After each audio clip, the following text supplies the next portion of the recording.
Welcome to the BriteVibe podcast. At BriteVibe, we believe everyone deserves to be happy. But in today's world, everywhere you turn, there is division and negativity. At BriteVibe, we have created a global movement to bring 8 million people together who are inspired to live bright, live bold, and share bright vibes. Alone, it can be hard to change, but together we can change the world. Welcome to the BriteVibe podcast. For those of you who are listening right now, something we're doing brand new. One, we have had a name change from Dose of Leadership to BriteVibe to be more encompassing of a lot of the new stuff that we're talking about on the podcast. And two, we now have the option for you to listen to it live and actually ask questions in our new app, which is britevibe.com, BriteVibe that's our website, britevibe.com. Just go to the App Store and to download the app. So BriteVibe. To download the app, and then you can see the guests that we have coming up. You can see their bios, and you can also, in the events, go to the event section. And then also you can get a reminder when that's going to be on. You can add it to your calendar, and then you can actually come on and ask questions in our Q&A section.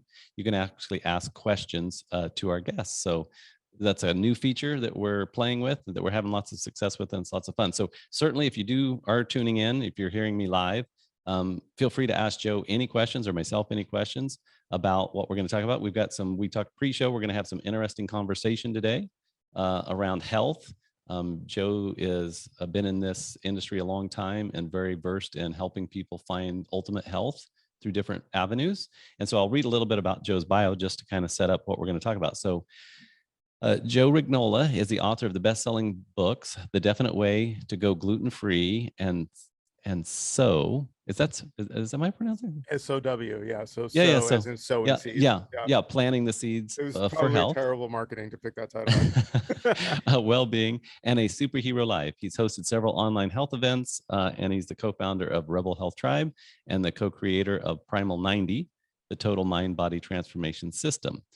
Joe came to this honestly because he battled his own health challenges, and we're going to talk about those today. So we won't really talk about that much. And then basically from that, decided what did he want to do with the information, and became a certified holistic health coach, functional diagnostic nutrition practitioner, writer, and all things health. And this is where you work in this day in, day out. This is kind of your gig is this health. And when I say health, more holistic health. Yeah. So if you feel free to add anything if I missed anything kind of from your bio, but certainly love to get into also kind of what brought you here, right? I mean, meaning what was your path?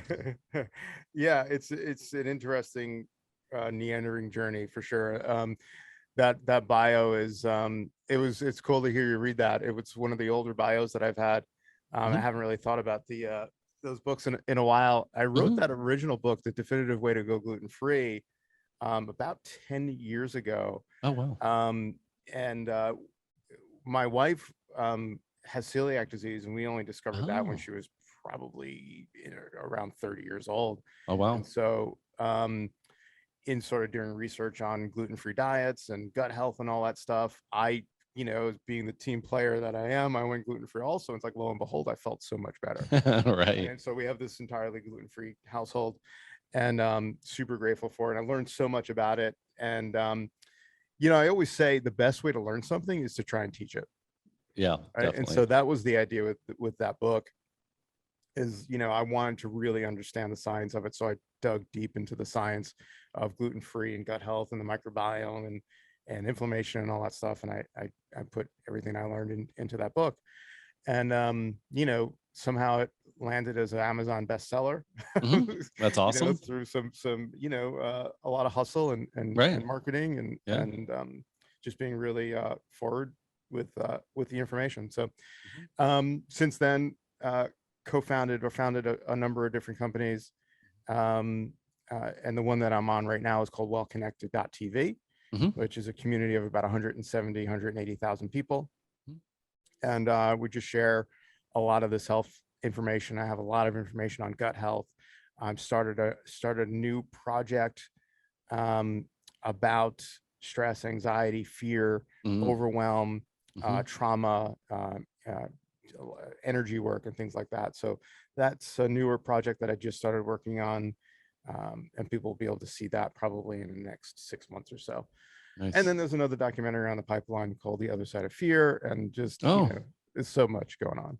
Yeah. And, so, and, the last 2.5, 3 years, gosh, it's just brought all of that up, right? All to the forefront, whatever I think was in the subconscious or kind of we've pushed down or suppressed, which does affect our health, right? Well, all of that, at least from my perspective and the people I bring on the show and the people that I talk to, it basically, it just brought up whatever was already there.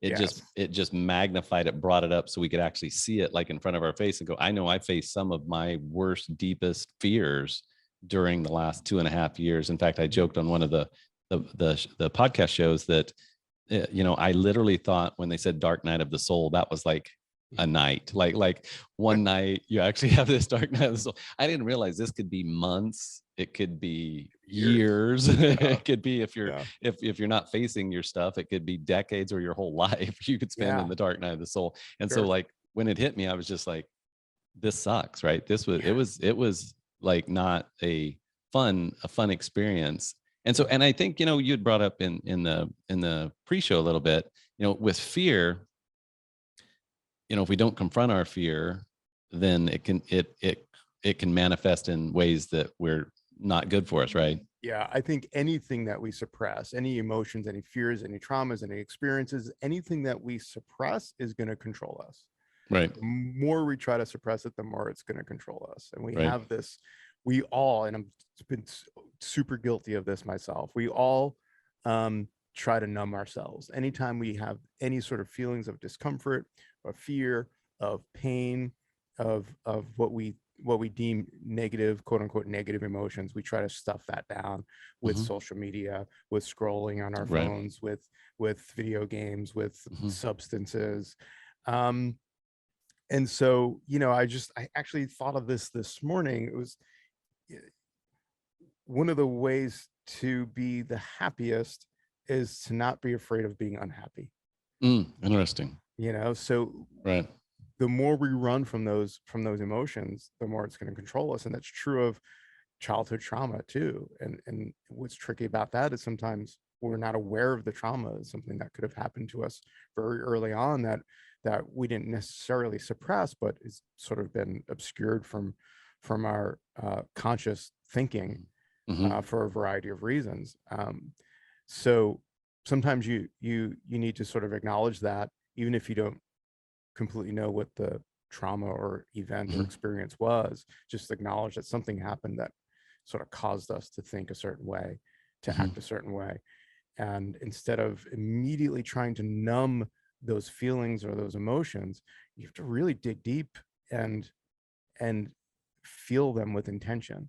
And then once you can, fully experience those range of emotions, is when we can actually start to heal. Right. And and I totally understand what you're saying because of my own life experiences and my own avoidance of pain. Right. I mean, it's not like I don't know. I'm sure there are people out there that are like rock stars when it comes to addressing their fears and their pain. I do it out of kind of like, it just starts to hurt too much. And finally I'm like, okay, I've got to actually address this. Yeah, but exactly. We've had a couple of guests on the podcast, one early on, Mark Woolen, and he wrote a book about basically, it didn't start with you, generational trauma. And it was actually, sometimes it's what has happened in our childhood, but sometimes it's what happened to our parents and our grandparents. And it actually affects their DNA, which passes to us. And then if we don't take care of it, guess where that goes? To our kids, right? And so it's a generational thing. And so the first time he told me, we had him on the show, I had never heard of that before. And literally, he basically put me through a process right on the show. And I was like, and I was feeling a month later, it was still processing through me this generational trauma of my grandparents that I was processing. Yeah. That I had, if I hadn't had that conversation, I had no connection with, why am I feeling this way? This is like odd feelings for me. Well, it was my grandparents. And so, yeah, there's totally, the trauma we experience, but if for some reason, you're having thoughts or feelings that you don't have anything to tie it to, it may be because it came with you. It was part of your package, right? It was kind of like, here's your luggage. Here's what you got for this trip, right? Yes. And so good luck with that. Store your baggage in the overhead compartment. Right. So there's this concept of tabula rasa, right? A blank slate. And it's my belief that none of us come into this with a blank slate. We've all got stuff, and being a dad and from day one, you you see it, like the second they're born, you sort of feel into it. And maybe there's a little bit of intuition there, but you really kind of feel into it, like, wow, my oldest son, who's 10 now, he came in like with this very serious look on his face, and just like looking around, very aware, right, and almost contemplative, as a newborn. It was very, right. very interesting. And lo and behold, he's still that way at 10. He's Wow. very contemplative. He thinks about things very deeply. So it's really, really interesting. Nice. Yeah. So yeah, we don't come in with a blank slate. We've all got stuff, and then we add on to that stuff. Right. Of People course. add it on for us. Yep. And we've got Yep. to tackle it. We've got to be open to feeling those experiences in order to heal. 110%. And I'm sure that you've obviously made the link because you're in the holistic space. But for clarity, more and more on this show, we're talking about the fact that emotions and disease, unresolved emotion, unresolved hurt, unresolved pain, and physical disease are hand in hand. These aren't inseparable things. You don't get cancer, you don't get tumors, you don't have migraines, you don't have all that stuff without somewhere in your physical body having a link, and in your emotional, if you want to call it body, but in your emotional subconscious having these links. And I'm sure you talk about this in your group, right? I mean, this is a real, they're not separate. When I grew up, disease was over here and mental health was over here, and it's like no. These things, and that's starting to change. Yes, these and I think with your podcast, your show, the stuff you put out, and with what we're doing here, I just really want to make that come across. I was kind of timid in the early days of our podcast of saying stuff like that. Yeah. And now I'm like, let's not BS ourselves, right? Exactly. And if you haven't heard that before, just let it kind of soak in. That if you're having any type of, well, let's talk about your own story. Let's just get into your story. Let's get into a real story so people can actually glean what we're talking about. Yeah. So, I mean, for me, I kind of start my journey about 15, 16 years ago when I was really sick. I was I actually had I was a real estate broker in a real estate company. And I grew to hate the business and the company. It was my own company, and I grew to hate it, which is not a good place to be because you're sort of attached to it. So, we have this in common. I don't know, my background. We actually have that in common. I sensed that we had probably have a lot of things in common. No kidding. Yes. No, I owned a real estate brokerage firm, and I ended up selling it to a national chain. Yeah. That's hilarious. And it was the burnout, right? It was the burnout. So anyway, sorry, it didn't mean, I was just like, that's cool. That's so funny, man. That is so funny. And also not surprising, but yeah, right, exactly. So, sort of one of the catalysts there that made me get out of that business. I owned a Remax franchise, since we can get a little bit more specific. And this was probably around 2006, 2005, 2006 is when I really started to hate it. Right. Or it started to really impact my mental health and my physical health. Again, all connected, right? So I was experiencing, first of all, I was about 45 pounds heavier. I was experiencing blood sugar dysregulation, like pre-diabetic. I was experiencing serious gut issues, where I was on, a medication for that. And then depression. I was on antidepressants for a while, which was horrible. So I, when I tried to come off, so a couple of things happened there. One, with the real estate, I knew it was time to get out. I had set myself up as a real estate auction because I saw the crash coming in 07. And so I started doing real estate auctions for the homeowner as I saw more and more pre-foreclosures coming in the market. So my spiel was, hey, let's save you from foreclosing. I'll sell the house on your behalf, and we'll do it in one day. And it's this auction, and it was awesome. Right. But I was sort of telling myself that I was serving the community but what I was really doing was making money off of people who are at the bottom of the bottom. Right. They're losing everything. And that sort of that became sort of catalyzed for me when I was looking at someone's house that I was supposed to auction off, and they had left the key for me. I walk into the house, and there's like a happy birthday banner in the kitchen. House, and I'm like, kids, and this is it. This is like their worst period of their life, and I'm going to make money off of this. Right. And that was it. And I had known that for a while, but it kind of brought that to the surface. And it was one of the reasons I was sick, because I wasn't really living my any sort of purpose. Right. And the other big catalyst was when I tried to come off the antidepressants. And it was Paxil, and I got these brain zaps. I'm not sure if you've heard of this before. I have not. No, I haven't. Sort of like picture sticking your finger in a light socket, that type of thing, only it starts in like you're sticking your brain into a light socket. Oh my gosh. Yeah. And so it just sort of radiated through my whole body, and it was like super scary and painful. And it would just like, it would like come and go as I tried to wean off of the medication. Oh my gosh. So, the doctor was like, just half the dose for 2 weeks and then you'll be good. Well, it took me actually 6 months. That's how slowly I had to wean off. 6 months of weaning off of that, somewhere around that 5, 6, 7 months. And so, that was where I started looking at, what am I doing? Like, there's obviously something I'm doing wrong here in my life. And it was like, part of it was the business, part of it was not being fulfilled, part of it was my diet and lifestyle. It was, up until 1 a.m. and I would be drinking coffee at night, and I would be eating the standard American diet, and I was sick. It was just sick. So started doing a little bit more research, and realized I wasn't deficient in Paxil. That wasn't my main problem. Like, shocker.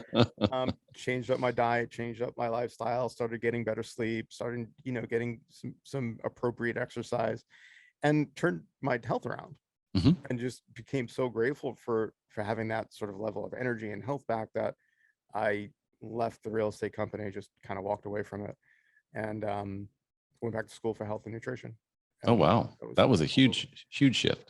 Yeah, and this was probably my late 30s, so it's a scary time to sort of make that shift. I'm supposed to have all things figured out, right? By then, and I was like, no, I'm going to completely reinvent myself and change careers, and I have no idea how I'm going to make any money moving forward. So that was that's always fun. And so yeah, that was probably around 2010. And I started doing one-on-one coaching for folks, and then I did an online event. You guys just launched a summit last week. Yeah. It was awesome. So I did my first summit about 9 years ago, and 20,000 people registered for it, and like 9 years ago, that was huge. Oh yeah. I mean, it's still great now, don't get me wrong. Yeah. And wow, I can help 20,000 people at once instead of one person at a time, and like really help people. Right. And that became my mission. That became like, this is, how can I serve as many people as possible? How can I impact as many people as possible? Right. And so it's just been a lot of these on creating content, a lot of online events, and my health continues to do well as I lean into this level of service, like real service to people. And that's where I'm at now, and it's been amazing. And I'm not sure if I completely answered your question, or if I just yes. around there, but... No. I mean, well, basically, kind of, how did you get here? Yeah. What was your the catalyst? Because we all have those catalytic moments. And sometimes it's slow, and sometimes it's very quick, right? I mean, and so it's always, I love just hearing the backstory of, why does somebody care about health and nutrition or purpose, or all of these things, and then once they do care, why do they want to pay it forward? And typically, from my perspective, and I've said this on the show several times, it seems like the people that come on that have had the most pain, the most adversity, typically are the ones that come on this show, because they actually are doing it from a place of, I was in prison. Now I can see where freedom is, and I want to, even if I'm still in prison, I can see where freedom is, and I want to help others out of that prison of fear, or prison of poor health, or prison of anxiety, or whatever the prison is. They want to help people walk with them. Nobody can let you out. You have to let yourself out, right? You and your divine, or your God, or however you want to frame that. But yeah, definitely. So what do you guys typically talk about in your group? Wellconnected.tv. What do you typically, what are the subjects that you're talking about? What are the, how are you interacting? Yeah, the main topic right now is gut health. So I just released an event called the Gut Restore Masterclass, which is a collection of 17 different experts talking about gut health. And there's a huge connection between gut health and mental health. Right. in the microbiome. We're just sort of scratching the surface of, what our microbiome actually looks like in and on our skin and in our gut and, everywhere in our body. So it's a really fascinating topic because we're still learning so much more and how this impacts every facet of our health. So that's the majority of the content that I have on the site right now. But like I said, the next event is going to deal more with this mental health, fear, anxiety thing. And again, there's a huge connection. We did the Human Genome Project, I guess, maybe 20 years or so ago. We started that.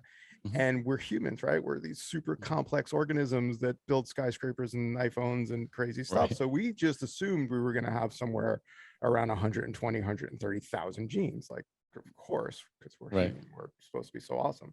Turns out we've got about 22,000. Oh, wow. So to put that in context, chimps have about the same. Spinach has more. Spinach literally has more genes than humans do. Is that right? That's interesting. So that's an interesting fact. That is true. So most living things have a more diverse genome than humans do. Huh. So the next question is like, well, how do we do all the amazing things that we do? How do we think, with these conscious thoughts and build incredible things? And the answer is the microbiome. We borrow the genes from the microbiome. So there's about 300 times more microbial DNA that we're all walking around with than human DNA. We're literally more microbes than human. Oh my goodness! Wow. So isn't that cool? So and it impacts everything. And our those microbes in our gut are sending signals to our brain. And it's constantly talking to our brain. So for we think of our brain as sort of like the central control, like master control of the body. But the fact is, for every signal that our brain sends to our gut sends about 7 or 8 signals back to our brain. Interesting. So our brain is really listening to our gut more than anything. Right. So, and kind of making decisions based on what the gut is telling it to do, or the conditions. Maybe it's more like dials and gauges on your car, but it's a lot of gradients, a lot of ranges like that. But if you've got an imbalance of a certain bacteria, then that bacteria may want you to eat more sugar to maintain its superior position in our gut. And so it will literally make you crave sugar. Right. And you can't, like, willpower you have no control over that. Like, your willpower is nothing compared to, that direct signal. So it's all really super fascinating. And so how do so for those who are, including myself, who are kind of just stepping into the, gut health, kind of what are some of the things that you're noticing that have bigger, kind of what's the low hanging fruit, or kind of what would be some of the things that we can do to start helping the gut be healthier kind of right away? So I'll give you like maybe top 3 to 5 things that sort of come to me that, first of all, I imagine the people listening to this are going to be somewhat health conscious to begin with. So they're probably not eating, a ton of processed foods, but that's number one. If you're eating a ton of processed foods that you're, buying in boxes and crackers and cakes and stuff like that, not only is it, impacting the balance of the microbiome in a negative way, you're also getting, pesticides and glyphosate and Roundup. That stuff's been sort of bathed in, which is an antibiotic. So you're basically eating this antibiotic food, which is killing off the diversity in your gut. And that brings me to the next thing, because diversity is key. Like I said, we're 300 times more microbial DNA than human DNA. And the more diverse our microbiome is, the healthier we're going to be, because that microbiome speaks to the immune system. It speaks to your brain. It speaks to your lungs. It speaks to every part of your body. And so we need a diverse microbiome in order to be healthy. And so one of the ways to make sure you have a diverse microbiome is to eat a diverse diet.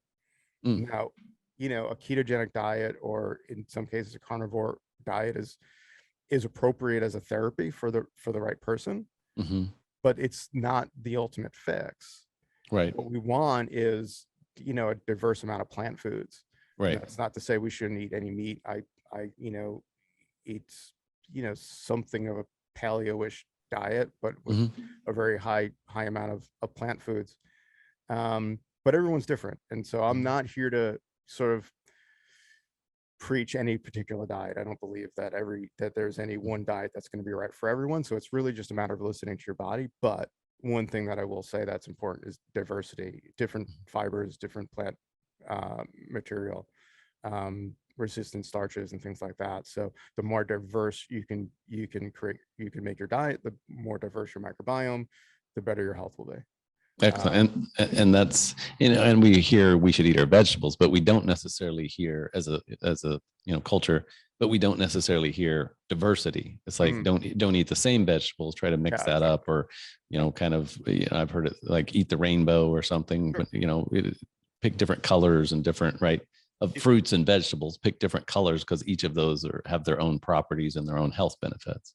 Different polyphenols, different fibers, different starches. So for sure. And so if you look at our ancestors, our hunter-gatherer ancestors, or even indigenous cultures now around the world, their food intake is they eat about 200 to 400 different foods a year. Oh, wow. And in the Western world, we're eating about 12. Like seriously, we think we're eating a diverse diet, right? But if you go into the supermarket, particularly in the center aisles, it looks like we have thousands of different choices. But look at the ingredients on those foods. It's typically going to be wheat flour, corn flour, soy flour, or some version of those ingredients. And so we're really just eating the same foods in different forms. It's like we're eating the same, we're eating cake, we're just eating a little bit. Are we using wheat flour? Are we using corn flour? Right. Yeah, exactly. Exactly. It's just the same ingredients mixed up a little different for the palate. Right. So it's not real diversity. So my recommendation is to go obviously into the produce aisle and try to just find as many different colors, many different foods, particularly root vegetables, which is going to have forms of starch that are really good for the beneficial microbes in our gut. So just, really stretch your envelope a little bit and go to the produce section, or better yet, go to the farmer's market, better yet, grow some food in your backyard. And all of that, all of the above. Like just should try to get as many different foods as you possibly can. Yeah, and I was talking to, Ocean Robbins was on the Happiness Summit, and, and Ocean was talking about, and the question came up in the summit was like, well, which is better, organic or from the farmer's market? And he basically said if he's going to have to choose one of those two, he'll go with the farmer's market if it's been grown fairly clean, right? I mean, you talk to the person, did they put pesticides on? I mean, and I found from my own experience, and I don't go to farmer's market near as much as I should, but typically people at farmers market are sensitive to the fact that people don't want a lot. I mean, it's even if it's not certified USDA organic, they get that people want less crap on it. That's why they're buying it at a farmer's market for the most part, right? For sure. Yeah. And there's, when they're selling it at the farmer's market, typically there's not as much need for as much pesticide because it's not traveling across the world. It's being picked when it's ripe. It's not being picked before it's ripe, which is, and the longer something sits before you eat it after it's been picked, the less nutrients are going to be in that food. And then look, we could talk about soil too, when you talk about monocrops and endless amounts of corn and soy, or really any food, if it's grown in a soil that's dead, that doesn't have the microbiome and the rhizome, which is what the roots grow in, it requires a diverse microbiome in the soil as well. But when we're spraying it with Roundup and different pesticides and herbicides and fungicides, well, it's killing the life in the soil, which means the plant isn't going to have the nutrients, which means we aren't going to have the nutrients and how can we possibly be healthy in those circumstances. Right. And and that's, again, so much of this seems like it's new, but it's been around for I mean, when I grew up, probably when you grew up, and even before, when our grandparents grew up, it was just, they rotated crops differently. They farmed differently. Most of the stuff that you ate was grown or raised within 150 miles of where you lived because, it was sourced.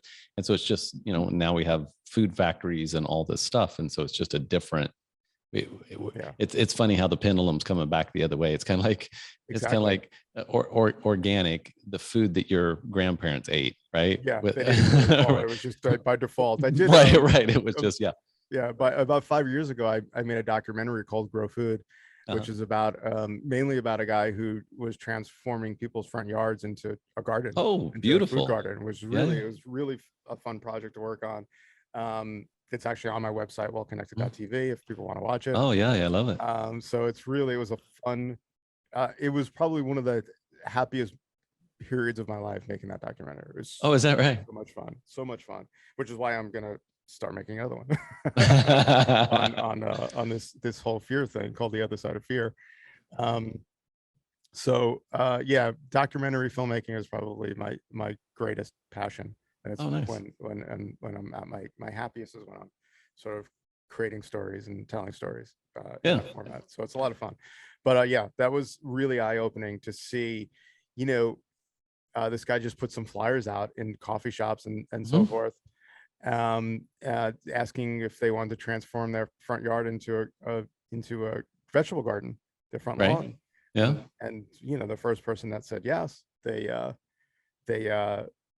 he started ripping up the lawn and planting tomato plants and peppers and arugula and all this stuff, and the neighbors got so angry. I bet. I was going to say, what the HOA or the neighbors say about there was that, no HOA, right? but the neighbors got super God. angry and like threatening and driving by and yelling. It's like, it's ugly, it's terrible. It's like, what is, like, the concept of a lawn is fairly new. Right. What are we talking about? Like, it's only been in the past, less than 100 years that we've become obsessed with like this perfectly manicured green lawn. Yeah. Which has its own subset of issues with the nitrogen running off into the sea and causing algae blooms and dead parts of the water where nothing can live. And it's just like, man, like, food offends you.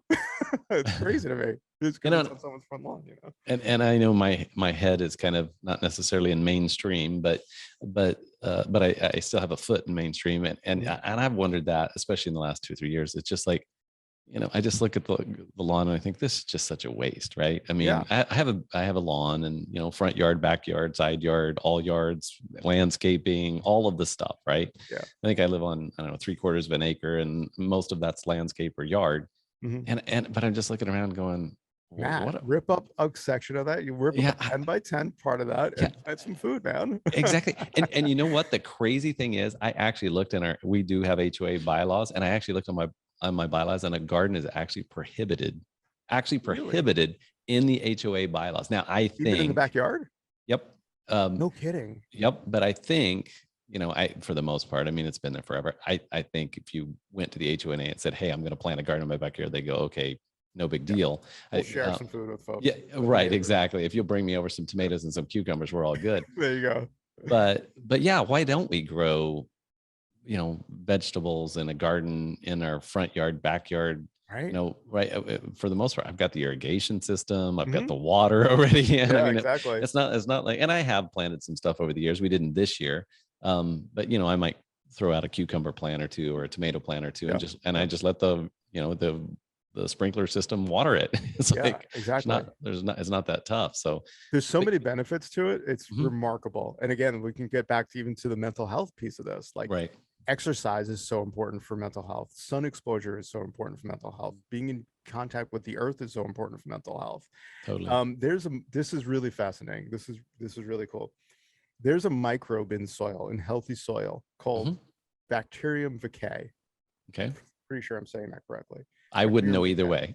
I wouldn't know. So we'll pretend, even if it's not, that's what we're going to pretend. That's correct. Then, damn it. Right. Yeah. Google it. So this soil microbe actually causes your body to produce more serotonin. Really? It's a literal antidepressant. Oh, wow. So just being in contact with breathing it in, touching it, and digging in the soil with our bare hands, is going to literally increase our serotonin. And, I love it. Make us happier. Not to mention the fact that, again, we're outside, we're in the fresh air, we're in the sun, we're moving, we're exercising, and and then it's almost like the cherry on top is the food that we get to harvest at the end of this thing, which again has its own benefits, because if you pull a tomato off the plant, you don't need to wash it because you're not spraying anything on it, anything, certainly not anything unnatural. And so you're getting the benefit of just the environmental microbiome that you're eating from the food. Even carrots you pull out of the ground, don't scrub them. I mean, get the dirt off because it's kind of gross, but right, but but you don't don't want peel to. them to eat them. You Right, can, exactly. right. Just Just sort wash of off the dirt. Right. just wash them off and enjoy the microbes along with that.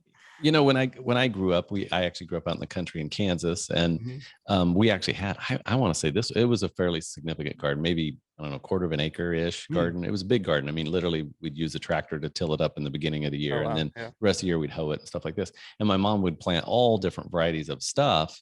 And, we were eating that. We were also eating fried pork chops. We were eating French toast. We were eating, and mac and cheese with, Velveeta and all. So we were eating processed stuff, but we were also eating all these vegetables out of the garden. And I tell you, none of us were fat. We didn't have health issues. There wasn't, I hated the garden for a while because I'd have to go out and weed it, and but because I didn't connect all the dots, right, that I do now. But yeah, there was, we were healthy, even though we were eating some processed stuff in our diet, and back then there was, less stuff in that food. But certainly just having the vegetables there that we're picking and eating, and I mean, it was just so much healthier that and now that I'm thinking about it, it probably is because of the microbiome, because we were getting such a variety of different stuff from the garden that was fresh, that we'd pick it and we'd eat it that day. So our microbiome was probably healthier. It had more opportunity to process out some of the bad stuff that was going in. And so it was just, in fact, my wife and I are talking about getting back to that type of thing. I think it's so necessary. Yeah, we live in a normal subdivision, and we have all the subdivision stuff. But I'm just like, is this really purposeful? Is this really fulfilling? Just to have, I don't care if my yard is greener than the neighbors, or what. I mean, it's like at some point, it's like, how do we live healthy, right? How do we live healthy? Yeah, I think to the extent that you can grow, even if you're in an apartment and you've got a balcony, you get some containers and grow some herbs, grow tomato plant or something, anything just to get you in better connection to where your food comes from, and to supplement your diet. Like you said, you still ate the mac and cheese, but you had enough diversity and enough, you were out there moving, you're out there exercising, you're out there in the sun, you're in contact with all of the stuff. And so that was enough to sort of mitigate maybe some of the negative consequences of eating some of the crappier food. Exactly. So not that I would advocate eating crappy food at all, but right, of course. But back then there was almost no education around that. I grew up because we're exactly the same. Because we're talking almost 40, well, at least 40 years ago, because I know how old I am. But there was just, there was no education. And I do think that there was a little less, just overall, there was a little less pesticides, a little less chemicals. They were still, even though it was Velveeta cheese, it was probably less processed than it is today, right? Sure. And you and I think are the same age as well, so I think we kind of have the same sort of memories growing up with some of that stuff. But yeah, it was certainly less processed, and that's one of the a myriad of downsides to processed foods and genetically modified foods, and they have to continue to spray more and more pesticide on it to keep, because the weeds become resistant to the pests, to the herbicides.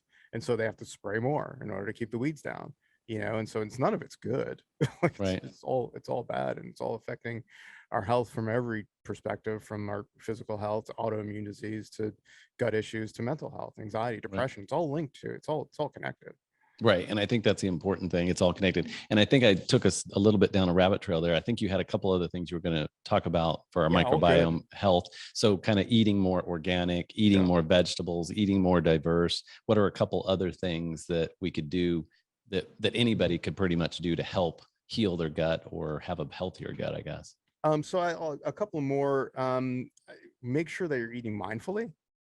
So sitting down before you sit down with your food, you could sort of do a little quick meditation, just come back to your breath, tap into this feeling of gratitude for the food.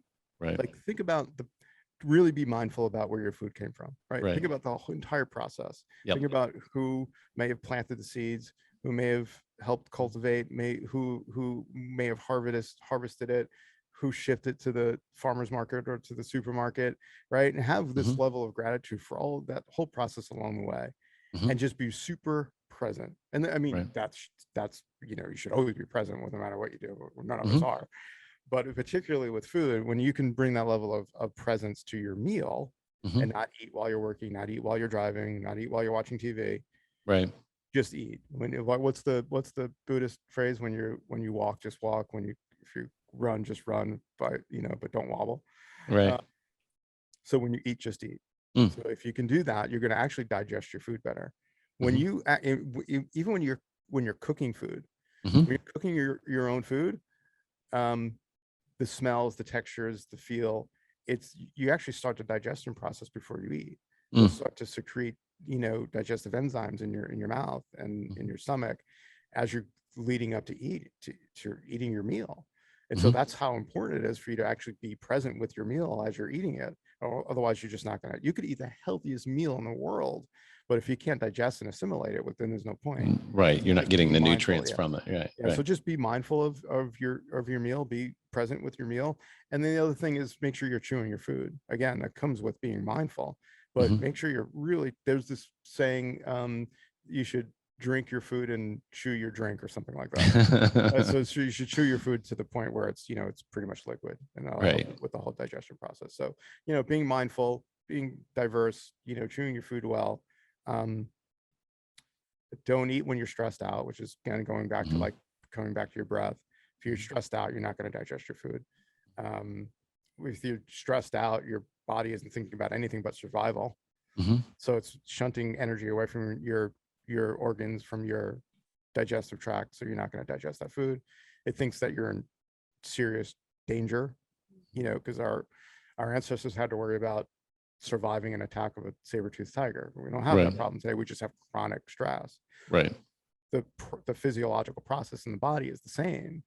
Whether we're dealing with a low-level chronic stress, that boss is an asshole, or you've got this relationship or this job or whatever, that's all being chased by a saber-toothed tiger as far as our body is concerned. And so our body isn't concerned with reproduction. Our body isn't concerned with any long-term health issues. It's just worried about surviving in the present moment. So imagine living your life like that 24/7, which is what most people we're doing. Right. Yeah. So it's so yeah, that's probably some of the most important things that I would say is cutting out the processed foods, eating diverse diet, being mindful of when you eat, making sure you're chewing well and not stressed out.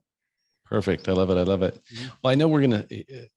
I'm have a premonition. I'll do my premonition. Johnny Carson, to date us even more, used to do, I can't remember what they call him, the great something, right? And he would hold up an envelope, and then he would say some, and it would be, he would say some answer to, and then he would open the envelope and it was some, parody type thing. Yes, exactly. But but I know that we're going to be hearing from more of you in our community. And certainly, you and I are going to talk about how do we continue these conversations and continue to bring this information to everyone, right? Because the more people, so if you're listening, please share this podcast. Please share the BriteVibe app with others. This is the beginning of these conversations in this community, and so certainly, if you truly want to help your friends, if you truly want to help your family, start tuning into this type of information, because this is the information that heals the world. This is the information that truly raises the vibration of our society, and this is where we're headed, right? I mean, there's more and more people talking about this, and so there's never like the present moment to get plugged in. And I'll also say, just from my own experience and from so many people that come on the show, don't get overwhelmed with all the information. Just start where you are, right? If it's that one little, maybe it's drinking more water for a week or two just to get that. Maybe it's whatever it is, but nobody goes from, an American standard diet to a vegan or vegetarian or some type of, extreme thing that lasts. I mean, they may try, they may try that, but it's not going to stick. It's from my own experience, it's a step by step by step by step, and there's step backs, right? You go forward and then all of a sudden you're eating a pizza, right? Right. But that's okay too. I mean, that's okay. Everything in moderation. If I could actually interject there. Yes, please. Make sure if if you're on this journey, if you're on this process and you're starting where you are, right? You're taking these baby steps. Journey of 1,000 miles begins with a single step, right? Yep. So take those steps. If you happen to eat a pizza or an ice cream sundae, let's not add a side portion of guilt on top of that. Right. Guilt and shame. Let's keep like it, let's be mindful. Like if you're stressed out and you think an ice cream sundae is going to help you feel better, well, at least be mindful about it. Don't just eat it mindlessly and like you don't even realize you ate it. Enjoy it. It. Don't let's not bring any guilt to it. I say that, the only caveat that I'll add to that is just don't do that with something that is going to hurt you. Like if you're sensitive to gluten or dairy, don't eat those things. Be a little bit more mindful, right? Yeah. Find the gluten. And I mean, that's what we do in our house, right? We find the gluten alternatives to everything. And we find the dairy alternatives to everything. And so we just don't have it in our house, but it isn't like we're not eating ice cream. I mean, actually we eat ice cream, but it's coconut milk ice cream with no added sugar. So it's like 1 gram of sugar or something like this, which isn't added. It just comes from the natural coconut. Right. And we're just buying that at a health food store, but we're just buying it at a health food store, right? So it's not like you have to make your own ice cream. And I mean, again, start with where you are. Yes, you certainly could, and that would be really cool. But I'm just saying, you don't have to. I need to do that. We haven't done that. You're gonna have to send me the recipe. You got it. Well, wellconnected.tv, wellconnected.tv. Is that the best place to kind of get more information about what you're talking about? Yeah. That's the best place for sure. Wellconnected.tv. You can sign up to watch the Gut Restore Masterclass there. We've got film. We've got a bunch of content in the members area there. I also sell some gut supplements and probiotics that I swear by. So yeah, lots of information there. You can reach out to me there if you want to get in touch. Perfect. Well, Joe, thank you so much for coming on the program today. I certainly appreciate our conversations. This is the second we've had, and I'm sure we'll be having more on and off the air. And are you still, you have your podcast? Do you have a Well Connected podcast? I don't have a podcast right now. Currently? I was doing it for a while and it just kind of went on the back burner, honestly. But it's one thing that I'm going to be starting up this year again. Perfect. And I'd love to hear about the documentary and how that's coming and kind of what you're doing there. And I'm definitely going to go watch the one about the garden in your front yard. I think that would be fun to mess with my neighbors, if nothing else. That would just be a fun experience. What's he doing over there? Why is he doing that? Those tomatoes. Oh my God. Oh my gosh. Until they started tasting it, and then they'd be like, hey, how can we help? Right. Exactly. Get your neighbors to start helping with the garden. Another benefit, right? You create community around the garden. It's community garden. You can create community and connection. Super important for health and longevity. Exactly. Well, thank you so much, Joe. And we'll be talking to you soon. Thanks, have a good one. You too. Bye. Thank you for being a part of the BriteVibe podcast. For more information, go to britevibe.com. That's BRITE vibe, VIBE.com. Thank you for listening.